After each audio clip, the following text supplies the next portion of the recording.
आगे बढ़ने से पहले कृपया पिछले 2 भाग देख लें ताकि आप कहानी को अच्छे से समझ सकें। पिछले भाग में हमने देखा कि जब रवि घर पहुंचा तो उसकी मां इस दुनिया में नहीं रही। वो अपनी मां की पुरानी यादों में खो गया था। और अब आगे अचानक रवि के कमरे का दरवाजा खुला और स्वप्ना अंदर आई। उसने रवि को गले लगा लिया। प्लीज हिम्मत मत हारो, मैं तुम्हारे साथ हूं, उसने कहा। कुछ देर बाद उसने रवि के आंसू पोंछे और याद दिलाया, तुम्हारी आखिरी जिम्मेदारी अभी बाकी है। रवि ने सिर हिलाया। उस दिन के बाद मां के बिना उसकी जिंदगी अधूरी लगने लगी, लेकिन उसे स्वप्ना की जिम्मेदारी उठानी थी। बड़े भाई के रूप में उसे उसका सहारा बनना था। माता पिता की सौंपी गई जिम्मेदारियों को निभाना था। इन जिम्मेदारियों के बोझ ने उसे उसकी उम्र से कहीं ज्यादा बड़ा बना दिया था। रवि की मां से आखिरी मुलाकात एक सुनहरी सुबह में हुई थी। मां ने उसे बुलाया था कि वो उन्हें व्हीलचेयर पर बगीचे तक ले चले। उनकी आंखों में एक अनकही बात थी, मानो वे कुछ कहना चाहती हों। रवि, मां ने कहा, मैं बूढ़ी हो रही हूं। तुम सबसे बड़े हो, तुम्हें परिवार का ध्यान रखना होगा। मुझे नहीं पता कि मेरे पास कितना समय बचा है। रवि ने उन्हें बीच में ही रोक दिया। ऐसा क्यों कह रही हो? तुम तो मुझसे भी छोटी दिखती हो।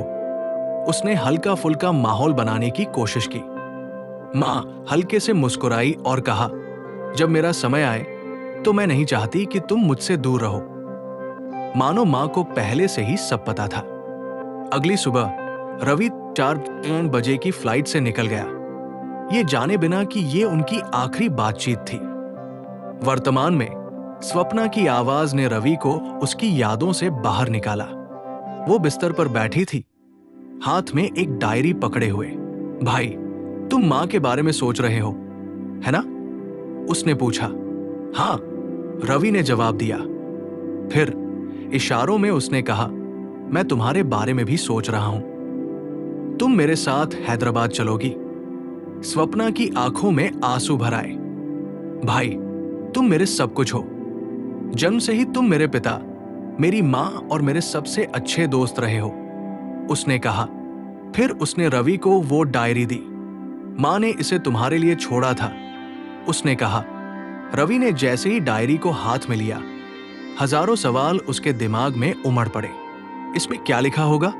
मां ने उसके लिए क्या संदेश छोड़ा था? उसे नहीं पता था कि इस डायरी के पन्नों में कुछ ऐसे राज छिपे थे जो उसकी जिंदगी को एक नई दिशा में मोड़ देंगे, एक अनजान मंजिल की ओर। आज के लिए कहानी यही समाप्त होती है। हम जल्द ही कहानी के अगले भाग के साथ वापस आएंगे।